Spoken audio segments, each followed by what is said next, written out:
กราบสบายดีพี่น้องสวัสดีค่ะสบายดีเด้อสบายดีทุกผู้ทุกคนขอสิมาตอบคอมเมนต์นี่เด้อพี่น้องมันฟังนะมันเป็นตังนิดนะมันอ่านเบิ่งนะมันเป็นตังนิดนะแต่ขอโทษขออภัยกูบ่มักเนาะพี่น้องเนาะค่ะอันใดบ่สุภาพก็ขอโทษขออภัยหลายๆบางเถื่อเฮาบ่ได้เฮ็ดหยังเขาก็มาเว้าให้เฮาแบบนี้นะหาเรื่องหาเล่าเว้าว่าซั่นซะข่อยกับพยายามที่บ่อยากออกมาเว้าบ่อยากออกมาด่าบ่อยากเกิดดามาต่างๆนานาอยากเงียบอยากอยู่สงบไม่อยากวุ่นวายกับใครมีอะไรก็กินไม่มีก็ไม่กิน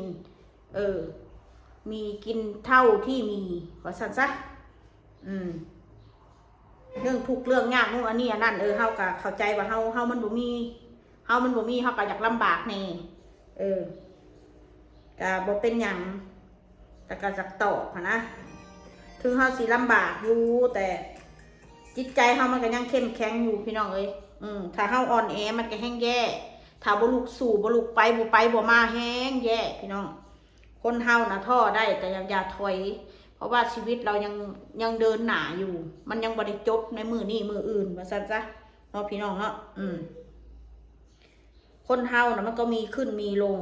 มีทุกข์มีสุขนั่นแหละคิดว่ามันถูกมันก็ถูกคนนะ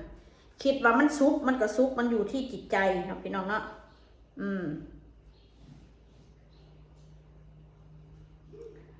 เพิ่นว่าให้ม่นน่ะเพิ่นว่าข่อยนะบ่อายน้องอายหนุ่งบอกเพิ่นนะเพิ่นถามข่อยน้องมีเฮือนมีซานมีทีมีดอนบ่อายสิแล้วทำไมข่อยต้องอายเขาเป็นยังข่อยต้องสิเป็นนางไอ้น้องไอ้หนุ่มข่อยบ่ได้เกิดมากข่อยบ่ได้มากเป็นคนรวยเลยว่าซั่นซะคนเราข่อยสิมีได้มันก็ต้องดิ้นรนกันทุกคนข่อยสิอายยังข่อยมาอยู่ประเทศลาวข่อยก็เศร้าอยู่ข่อยเอาเงินของข่อยจ่ายเองนะบ่แม่นว่าข่อยสิให้น้องให้หนุ่มมาจ่ายมันอยู่หม้องเศร้าให้ข่อยข้าวสารข่อยซื้อข่อยก็ซื้อมาเองเสียเห็นยังน้องหนุ่มเขามีมันก็เป็นเรื่องที่ดีเขามีเราก็พึ่งเขาได้เรามีเขาก็พึ่งเราได้พี่น้องกันก็ต้องอาศัยกันซึ่งกันและกันบ่แม่นว่าเฮาไปเล่นน้ำพี่น้ำน้องสิมาเว้าให้เฮาให้เขาเสื่องกองเขาจังซั่นจังซี่นะเขาบ่ใจดำดอกพี่น้องข่อยนะบ่ว่าอ้นน้อยอ้นใหญ่บ่ว่าแม่ข่อยถ้าว่าข่อยอยากไปกินนะอาซัมมากินข้าวนะถ้าว่ามีเงินแม่ข่อยแล้วก็ให้ข่อยถ้าว่าลูกคัดสนแล้วก็ให้ลูกให้เต้ายืมแม่ข่อยอันนี้น้องข่อยก็คือกันถ้าเอื้อยบ่มีมันก็หากู้หายืมให้ถ้าว่าข่อยลำบากเข้าใจบ่มันอาศัยกันได้เอ้ยน้องหมู่ข่อยนั่นก็อาศัยได้ก็มีอีแม่มีนางอ้นน้อยอ้นใหญ่นี่แหละแค่นั้นแหละคนอื่นก็รู้อยู่เนาะแม่นบ่ล่ะเขาบ่มีฮะ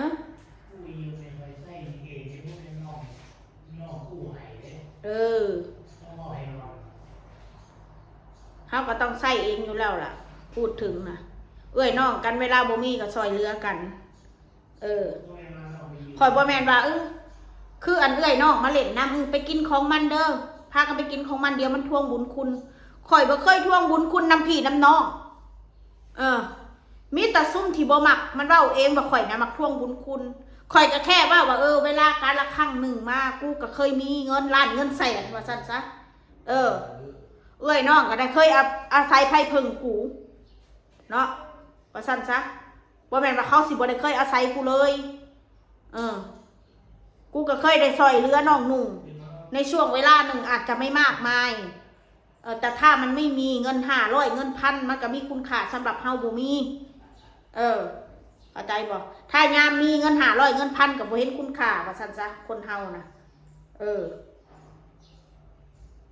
ว่าพื้นพี่พื้นน้องมันก็อาศัยกันเรื่องว่าพื้นน้องหนุ่มไม่อายเขาบ้างเลยเหรอเป็นพี่แล้วไม่มีอะไรก็มีชีวิตนี่เด้ซะก็ยังชีวิตนี่เด้ซะต้องเดินต่อไปเด้ซะถึงเขาสิบ่มีหยังแต่เขาชีวิตเราก็ต้องหายใจต่อแม่นบ่ได้ยินบ่เพลงมันนะเพลงเขาก็ยังแต่งขึ้นมาอยู่ชีวิตคนเฮามันบ่แม่นสิอยู่คือเก่าคือเดิมเฮาบ่ได้รวย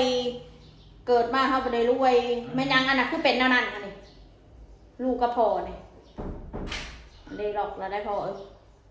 ปล่อยมันให้มันอาบน้ำสะบอกมันอาบน้ำ น้ำมันถึงจะบูดแล้ว มันเล่นแล้วนะขอสิตีมันนี่ปากขึ้นสิไปอายน้องสิไปอายน้องอายหนุ่มสิสร้างน้องหนุ่มมีได้กะเอ้ยน้องกันซอยเรือกันหรอว่าคนเฮาก็อย่าเว้าเขาข้อร้องค่ะว่าเดี๋ยวมันก็ทวงบุญคุณเดี๋ยวมันก็ทวงบุญคุณว่าพื้นบุญคุณนะกัน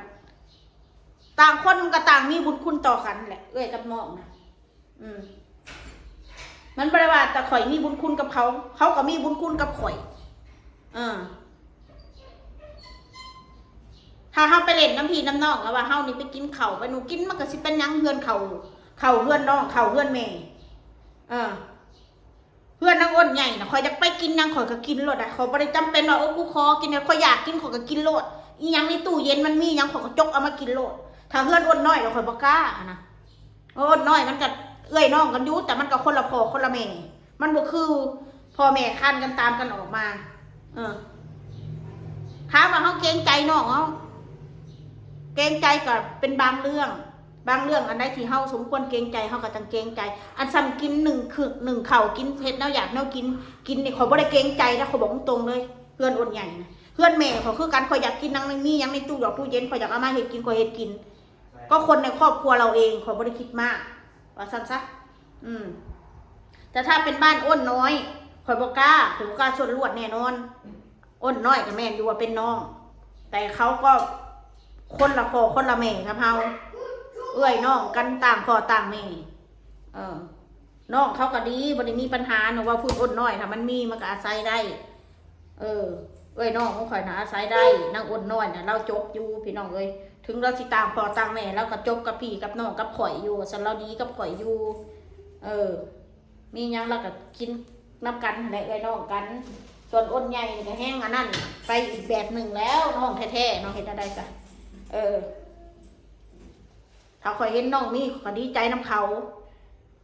สุเจ้าสิมาว่าให้ข่อยสิอายพี่อายน้องเขาสิอายเฮ็ดหยังเอ้ยน้องก็บ่แม่นเขาสิรวยมหาศาลก็พ่ออยากพ่อกินทุกคนมีภาระเบิดคือกันแต่เวลาบ่มีเฮากับบางเทื่อถ้าเฮาบ่มีคือจังซี่แหละเฮาก็อยากพึ่งได้ก็อยากพึ่งเฮาเห็น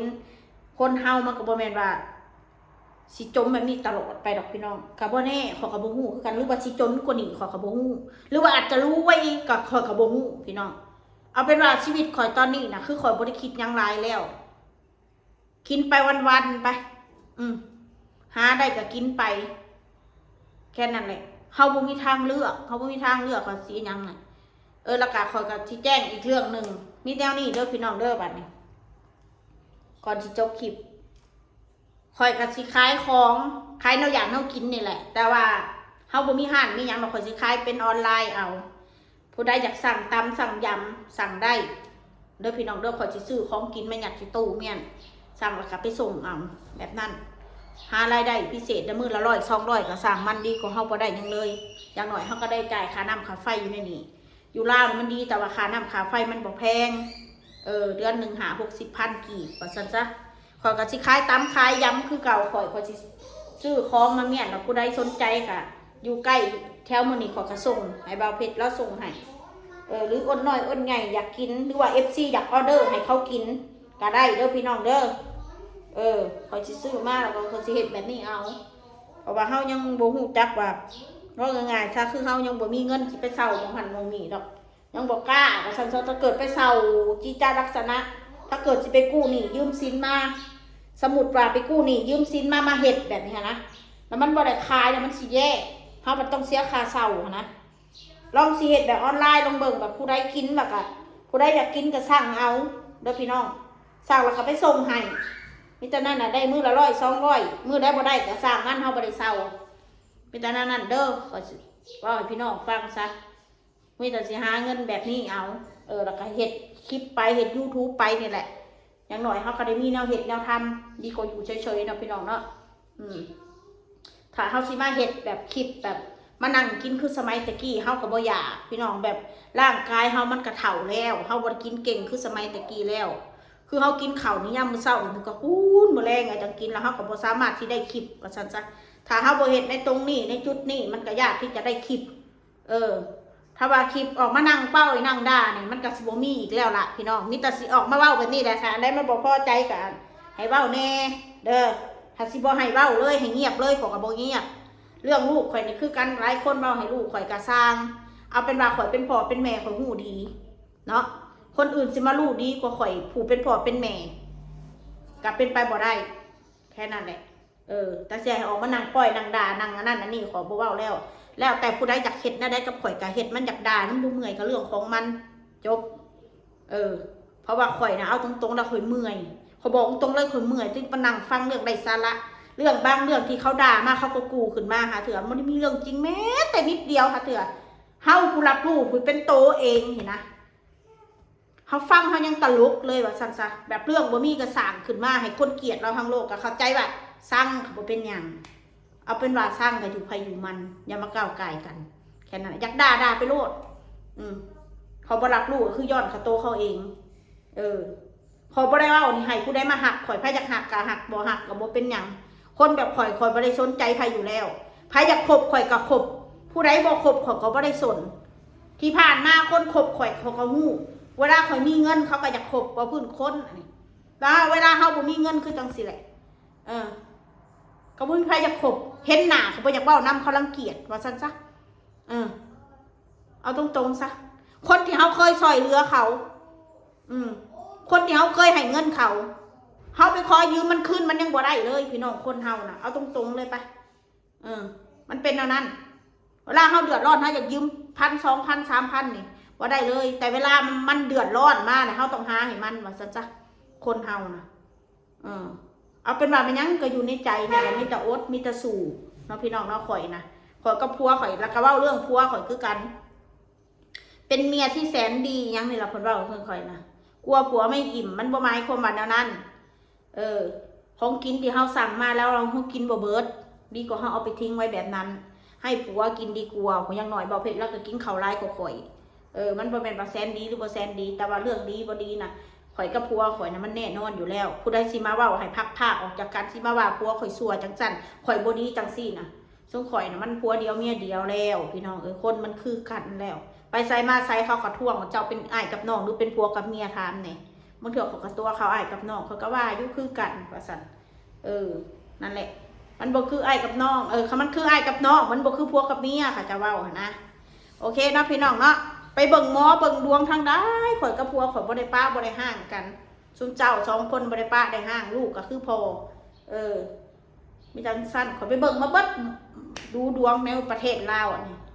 เรื่องน้องมานอกมานาของเบิ่งเบิดพี่น้องบางเทื่อเรื่องบางเรื่องเฮาก็บ่ได้มาเว้าให้พี่น้องฟังดอกมันเป็นเรื่องส่วนตัวเอามีแต่ว่าเบิ่งกันไปสู่กันไปยามใดมันชีวิตชีวางก็จังว่ากันเนาะพี่น้องเนาะอันนี้เอาคือบ่อาบน้ำเฮ้ยบ่อาบน้ำเนาะฮะโอ้ยบังนี่กินช็อกโกแลตตูดบังนุ๊กว่าป้าลุงก่อนไปนี่ป้าลุงสวัสดีค่ะสวัสดีค่ะป้าลุงเอาทูตจ้าก่อนทูตจ้าบายบายสวัสดีค่ะสวัสดีค่ะมานาไปแล้วนะเฮเล็ตนั่นเลยมานาเฮเล็ตไปละพี่น้องบายบาย